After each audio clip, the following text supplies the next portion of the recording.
अस्सलाम वालेकुम।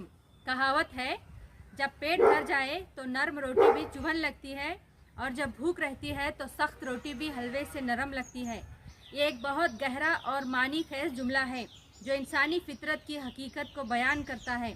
इसका मतलब सिर्फ खाने तक महदूद नहीं बल्कि ज़िंदगी के मुख्तलिफ पहलुओं पर भी लागू होता है। जब इंसान भूखा होता है तो खुश्क और सख्त खाना भी लजीज लगता है, लेकिन जब पेट भर जाता है तो नर्म और खुश जायका रोटी भी नागवार गुजरने लगती है। इससे पता चलता है कि तसल्ली और आसूदगी के बाद इंसान की सोच और तरजीहात बदल जाती हैं। जब इंसान मोहताज होता है तो थोड़ी सी मदद भी बहुत बड़ी लगती है। जब इंसान तन्हा होता है तो किसी का साथ कीमती लगता है, लेकिन जब वही इंसान कामयाब हो जाए या नेमतों में घिर जाए तो इन छोटी बातों को नज़रअंदाज करने लगता है। ये फितरी रविश इंसान को नाशुक्रा, गुरूर में मुब्तला और लापरवाह बना देती है।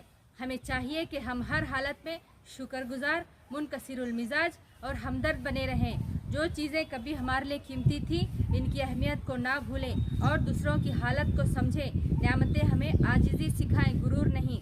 नेमतों का तकाजा ये है कि हम इनका शुक्र अदा करें, इनका एहतराम करें और उनको दूसरों के साथ बाँटें। अस्सलाम वालेकुम।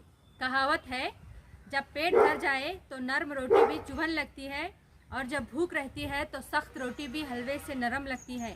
ये एक बहुत गहरा और मानी खेज जुमला है जो इंसानी फितरत की हकीकत को बयान करता है। इसका मतलब सिर्फ खाने तक महदूद नहीं बल्कि ज़िंदगी के मुख्तलिफ पहलुओं पर भी लागू होता है। जब इंसान भूखा होता है तो खुश्क और सख्त खाना भी लजीज लगता है, लेकिन जब पेट भर जाता है तो नर्म और खुश जायका रोटी भी नागवार गुजरने लगती है। इससे पता चलता है कि तसल्ली और आसूदगी के बाद इंसान की सोच और तरजीहात बदल जाती हैं। जब इंसान मोहताज होता है तो थोड़ी सी मदद भी बहुत बड़ी लगती है। जब इंसान तन्हा होता है तो किसी का साथ कीमती लगता है, लेकिन जब वही इंसान कामयाब हो जाए या नेमतों में घिर जाए तो इन छोटी बातों को नज़रअंदाज करने लगता है। ये फितरी रविश इंसान को नाशुक्रा, गुरूर में मुब्तला और लापरवाह बना देती है।